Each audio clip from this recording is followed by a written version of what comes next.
Vamos entonces a dar inicio formal al bloque de simposios planteados para esta fecha. El primer simposio tiene por título Infecciones virales y nuestro primer ponente es el doctor Leopoldo Davis, médico cirujano, pediatra e inmunólogo clínico. El doctor Davis nos va a hablar sobre avances y futuros de las terapias antirretrovirales en el VIH. Doctor Davis, bienvenido.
Muy bien. Buenos días. Agradecidos a todos los asistentes, los que están presentes, los que están conectados y por supuesto agradecidos al comité organizador, a nuestros compañeros en la celebración de este 33 aniversario, que ya le auguramos muchísimo éxito. En esta oportunidad nos vamos a referir a avances y futuro de la terapia antirretroviral en infección por VIH, lo más reciente, digamos, en los últimos años, no sin antes hacer abuelo de pájaro una reseña de lo que ha ocurrido desde la aparición de la infección por el virus de inmunodeficiencia humana en el año 93, pasando por toda esta agua debajo del puente de disponer de alternativas terapéuticas con la famosa AZT, pasamos por la monoterapia, biterapia, los coformulados, hasta llegar a la terapia de alta efectividad y una tabletica al día. Grandes logros que cambiaron el enfoque de esta infección. Luego un hito muy importante en el año 2012 con la aparición de un nuevo agente de la clase de los inhibidores de integrasa. En el 2015, otro hito importantísimo que fue la profilaxis preexposición. Luego, estos nuevos avances que vamos a hablar, nos vamos a referir, los antirretrovirales de larga vida, los inyectables y otras alternativas que están, digamos, en proceso, que simplemente las vamos a nombrar. Básicamente, decimos que lo que hemos aprendido y que lo tenemos puesto al día en la terapia antirretroviral actual es funcionar con el menor número de tabletas posibles, utilizar medicamentos o antirretrovirales que tengan la mayor barrera de resistencia, que sean lo mejor tolerable posible, con menor toxicidad, y esto que es bien importante es el menor riesgo de interacciones entre medicamentos, porque lo que tenemos actualmente es una población que supera la barrera de los 60 años, que tienen otras comorbilidades, están polimedicados y se generan muchas interacciones entre medicamentos. Clásicamente estamos actualmente en este punto de primera línea, esquema basado en un inhibidor de integrasa con análogos nucleócidos, ¿no? Hasta esta tercera opción recientemente aprobada de un inhibidor de integrasa con un solo análogo nucleócido, la famosa lamivudina, conocida desde ya hace más de 15, 20 años. Y sin olvidar, pues para aquellos pacientes que no puedan tener esta opción, los regímenes alternativos anteriores que todavía siguen estando allí suplentes. Hemos logrado, o se ha logrado con estos avances, ese paradigma de que lograr contener la replicación viral, es decir, tener cargas virales o viremias indetectables, es igual a no transmisibilidad Así lo he señalado la mayoría de los estudios. Si hemos logrado tan buenos resultados, ¿por qué hay que seguir avanzando? Bueno, porque aún con las terapias que tenemos actualmente siguen existiendo problemas de adherencia. Esto es lo más importante para garantizar la supresión virológica, para prevenir la emergencia de resistencias y porque en general en todos los estudios se sabe que la adherencia siempre es menor del 90%. Inclusive con estudios actuales de farmacocinética, tomando en cuenta los niveles mínimos de detectabilidad de los medicamentos, hasta menos de un 80% puede ser la buena adherencia. Por tanto, estamos en la era de los antirretrovirales de acción prolongada, opciones verdaderamente interesantes, y pues vamos a hacer un resumen de lo que tenemos actualmente. Y comenzamos con esta coformulación de un antirretroviral llamado cabotegravir, que es un inhibidor de integrasas, pero que es un inhibidor de integrasas que tiene estructuralmente una molécula muy similar al dolutegravir, que usamos actualmente de primera línea, es decir, básicamente actuando, bloqueando el paso de integración al ADN del hospedero, pero lo hace desde una etapa muy temprana. Tiene una alta barrera para la resistencia virológica y una actividad antiviral bastante potente, amén de que por sus propiedades de coformulación permite una vida media prolongada. Esto se ha logrado coformular con rilpivirina, que es un no nucleócido ya conocido de aproximadamente el 2012-15, también con una actividad antiviral muy buena contra cepas resistentes a otros no nucleócidos. De hecho, es pilar actual en los tratamientos de primera línea combinado con entricitabina y otros no nucleócidos.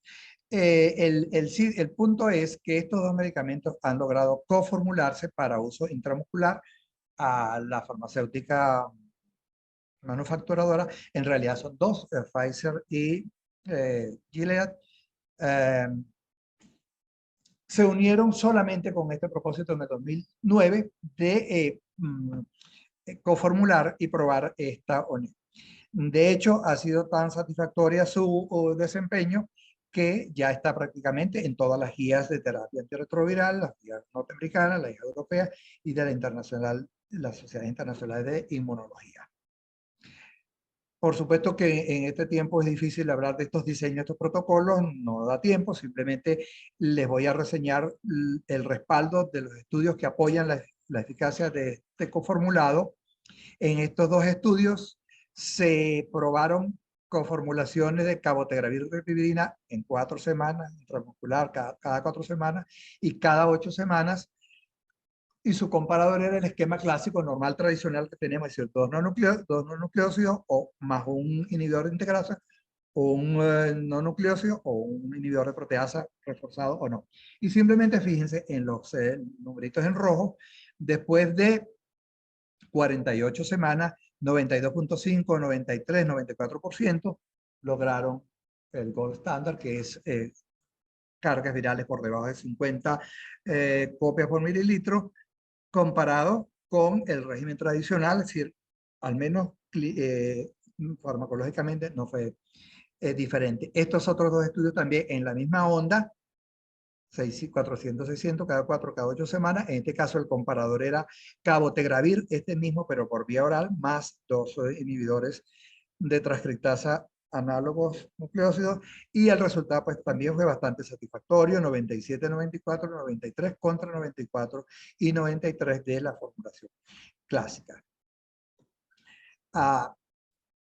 Les hablaba que la profilaxis preexposición es algo muy importante que desde el 2015 se está utilizando. La Organización Mundial de la Salud aprobó en el 2015 el uso de profilaxis preexposición en países que tuviesen una incidencia de VIH mayor del 3%. Este concepto no fue muy bien entendido al principio, aún no se entiende muy bien en realidad, pero significa dar tratamiento a alguien que se va a exponer por alguna condición, etcétera, etcétera, no puede recibir otro preparado. Bien, se probó cabotegravir, 600 miligramos intramuscular, cada 8 semanas, comparado con el esquema tradicional que se viene utilizando de profilaxis para exposición, que es con dos nucleócidos por vía oral día. Esto fue durante un año.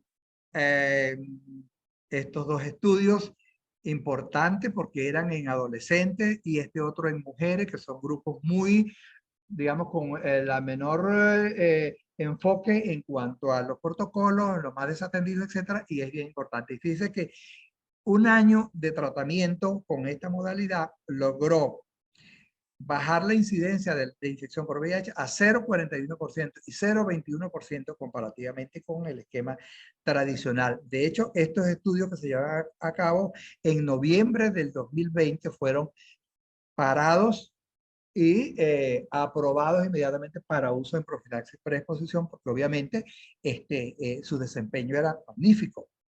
De manera que en forma muy general la eficacia de estos coformulados o del cabotegravir en profilaxis preexposición no fue inferior a la terapia oral tradicional.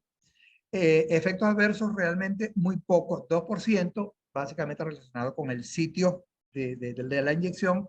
Dolor e induración, el dolor desaparece progresivamente. Hay un problema con la induración en el sitio, muy doloroso la inyección. Hubo muy poca valla virológica y esto es bien importante. En los surveys que se hacían, 9 de 10 pacientes preferían usar estos esquemas a utilizar esquemas orales porque además se sentían protegidos desde el punto de vista de la exposición, de tener que ir a buscar un tratamiento regularmente, de la estigma, etcétera, etcétera.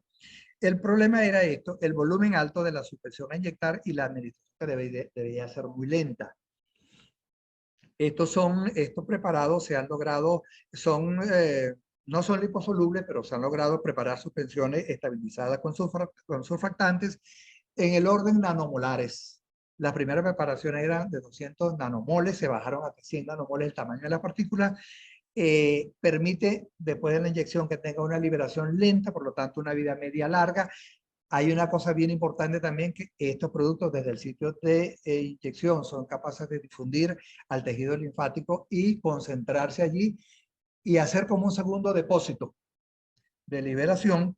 Por lo tanto, pues realmente han venido a revolucionar la terapia antirretroviral. Todavía hay muchos estudios más de esto que se están llevando a cabo en niños y en adolescentes para afinar dosis, efectos farmacológicos, tolerancia, etcétera, y como opción para pacientes con problemas de adherencia. Más recientemente está en vías de estudio un nuevo agente, una nueva clase de antirretroviral conocido como lenacapavir. Este es manufacturado por Gilead. Es una nueva clase de antirretroviral que tiene como mecanismo de acción alterar la formación, tanto la degradación como la formación de la cápside viral, por lo tanto interfiere en varias fases del ciclo. Muy brevemente, estaríamos hablando de un medicamento que tempranamente es capaz de bloquear el desarreglo de la cápside para que pueda dejar permear el ARN proviral para su transformación en ADN, y también en etapas posteriores, en la misma formación o ensamblaje de la cápside y en la formación del virión maduro. Es decir, esto lo hace un agente con vida media prolongada y con una potencia antiviral bastante alta. De hecho, su actividad es en concentraciones del orden picomolar. Por ser un agente nuevo, es activo contra virus resistentes a otros antirretrovirales y su administración es por vía subcutánea e intramuscular cada 6 meses. Entonces, igualmente, se perfila como un agente para tratamiento de primera línea para pacientes multitratados. Ya en la Unión Europea está siendo utilizado en pacientes multitratados y, por supuesto, en profilaxis preexposición. Igualmente les explico esto, es un poco complicado el diseño, pero simplemente se lo resumo. Estos eran pacientes sin tratamiento, de inicio de primera vez, recibieron lenacapavir subcutáneo cada 6 meses, y 2 inyecciones al año. Aquí estaba combinado con después de 28 semanas, los que tenían carga viral indetectable, hay una serie de intrínculos allí internamente, pero el grupo siguió solo con un no nucleócido, con un análogo nucleócido, perdón, y con Victegravir solamente. Se comparó con la misma preparación oral, del lenacapavir oral, y con el esquema tradicional de terapia, que es Victegravir,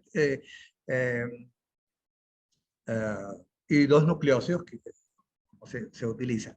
¿Qué pasó aquí? Después de... ¿Cómo? Esto se puede... Déjamelo ahí porque... Ajá. Ok, es que... No. Bueno, después de 52 semanas de tratamiento, es decir, un año de tratamiento, habían recibido 2 inyecciones intramuscular. Estos eran los resultados. Carga viral indetectable en el 83% de... No, perdón, que estoy yendo a otra. Es esto que les quiero enseñar. Carga viral indetectable en el...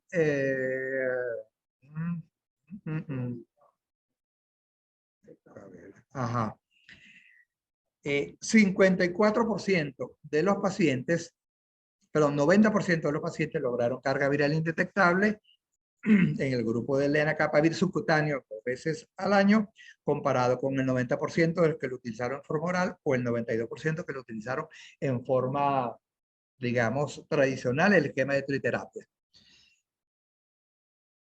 Dado estos buenos resultados, también se inició un protocolo en pacientes multitratados. Y esto es bien interesante porque si ustedes se fijan aquí, a pesar de que era un grupo relativamente pequeño, eran pacientes que tenían al menos 24 años de infectados, con un historial de uso de al menos 11 antirretrovirales, con un estado de inmunodeficiencia bastante prolongado y con mutaciones asociadas a resistencia, al menos en 2 de los antirretrovirales del esquema del cual estaban fallando. Es decir, eran pacientes en falla. Entonces, estos fueron los resultados. 83% de carga viral indetectable comparado con 81% de la forma oral. Y es importante ver que aquí dependía de la gente que estaba trabajando, porque habían grupos donde ningún agente era activo, por lo tanto el lenacapavir estaría actuando como monoterapia, sin embargo el efecto era bastante importante. En ambos estudios hubo baja resistencia. Las reacciones adversas en ambos estudios también fueron leves, rara vez llevaron a descontinuación de esto. Este producto está en revisión para su posible aprobación y afinando una serie de cosas. Otras estrategias prometedoras que se retoman de unas que ya fueron durante muchos años utilizadas, pero no resultaron, pero ahora están mejor formuladas, son el uso de anticuerpos neutralizantes, este elemento evolizumab y leronlimab. El problema de estos medicamentos es que son de uso parenteral y por supuesto pues el costo está por definirse. Hay un elemento, el islatravir, que se probó funciona muy bien, también con una alta capacidad antirretroviral, también con efecto prolongado, se ha probado, se ha comparado con medicamentos ya conocidos para uso oral y su desempeño ha sido muy bueno. Tiene un mecanismo de acción bastante complejo porque, fíjense, es capaz de interrumpir la formación de la cadena de ARN, es capaz de interferir en su propio metabolismo, etcétera, etcétera. Tiene una vida media larga. ¿Qué pasó con este producto? Que en todos los protocolos donde se estuvo usando, a pesar de la buena capacidad de inhibición, replicación viral, comenzaron a observar disminución del contagio del linfocito CD4 en los pacientes y automáticamente fue parado hasta tanto no resolver ese problema. Este consorcio que tiene varios ramales, como usar este producto por vía oral combinado con doravirdine o bien por vía oral semanalmente o por vía oral combinado con lenacapavir o por vía inyectable e inclusive mensualmente solo, etcétera. Por lo menos en el programa preexposición está parado, se está trabajando con esto, es posible que hayan buenas noticias con esto, hay que ver qué está pasando con ese efecto sobre el contagio de CD4. Otras alternativas importantes, los implantes.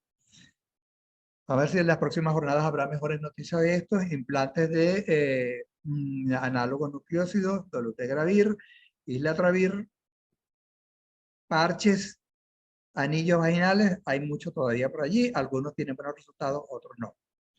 De manera que en este momento, en la terapia antirretroviral y en espera, no sé, de una vacuna, de una cura funcional o radical, los long acting, así como decíamos en su momento, que el VIH llegó para quedarse, yo creo que los antirretrovirales de larga vida llegaron para quedarse también, ya sea en forma oral, en bomba de difusión, inyectable, en parche, en implante, en anillo vaginal, etcétera. Pues ese será el futuro que tendremos por delante para bien de nuestros pacientes. Pues muchas gracias. Y esto me lo coloqué la doctora. Ella dijo que era de su autoría. A mí me gustó, le dije ahí, pero creo que era la madre. Muchas gracias.